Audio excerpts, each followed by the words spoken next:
Hi, I'm Tommy Nast, and with me is the man who over the past 10 years has set the standard on which rock and roll guitarists are judged by. Eddie Van Halen, welcome. How you doing today? Hi, Dan. Good to see you. Eddie, you could have had ample opportunity to produce a number of new bands. How did Private Life come into your life? Back in 1984, Valerie and I were out in Shreveport, Louisiana, and our younger brother took us out on the town and introduced us to Kelly Bresnick, who's the lead singer. And I ended up jamming with them, and I was really impressed with her voice. You know, a little petite little chick like that, screaming and yelling. How I got to producing the record actually was, I was in the middle of working with Sammy Hagar on his last solo record, and my wife Valerie had talked Don Landy, Van Halen's engineer, into doing a demo with them. And I came home one night from working with Sammy, and I walked in and I heard Last Heartbeat, you know, the upcoming single. And I went, whoa, you know, this is a happening tune, man. I wish I would have wrote it. You know, it's a happening song.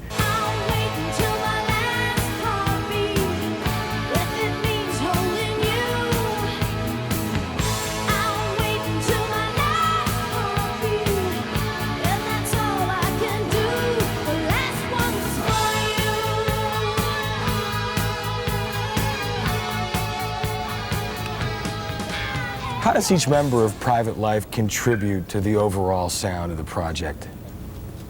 Take Kelly, for instance, lead vocalist. If you listen to the last note that she hits on Amazing Grace at the very end of the album, it's like you look at her and you go, I mean, you listen to it and it's like she holds this note so long, it's like incredible, you know? So, you know, she's an amazing singer, you know, kind of like, va-voom, you know? She just blows your ass out of the water, you know? He pulled notes out of me that I never dreamed I could hit. I've always had a pretty high range, There's but one there. But yeah, he was terrific. I mean, I'm scared to ever work with anyone else because I don't know if, you know, I mean, I have faith in myself, but he put the frosting on the cake, you know. And Danny Johnson, I've always liked his playing. This might sound kind of funny, but he kind of reminds me of me in a reckless abandon kind of playing. But he's kind of a cross between me, Alan Holdsworth, and himself, you know, and he's very blues-oriented, and I love his playing. I think what we have, maybe that a lot of the hard rock bands don't really focus on right now is, you know, the band is kind of musical and melodic and, you know, has a nice flow. All right, Jay, he just blew me away. I mean, 'cause I'm kind of a closet bass player myself, you know, and he's just a great player, you know.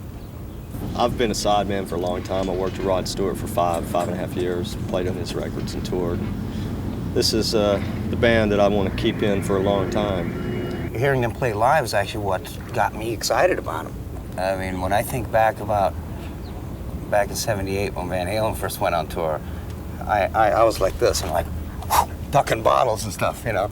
And it didn't happen to them. And they're the only band that's ever opened for us that didn't get bottled off. Recording is especially with Eddie, for a drummer, is kind of torturous because there's a feel, you know, that's got to be right, and it's if you're not and close doesn't count. It's got to be right, and so that's kind of precise. And then live, it's kind of anything goes as long as the hair and makeup is happening. Right. No, it's just a lot freer and a lot more, you know, fun.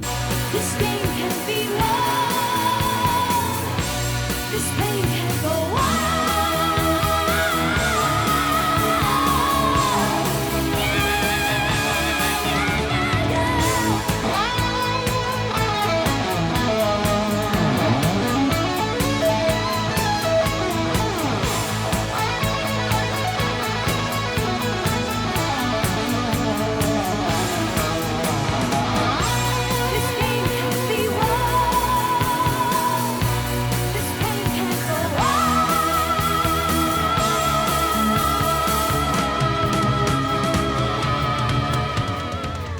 In a nutshell, how would you describe the sound of Private Life?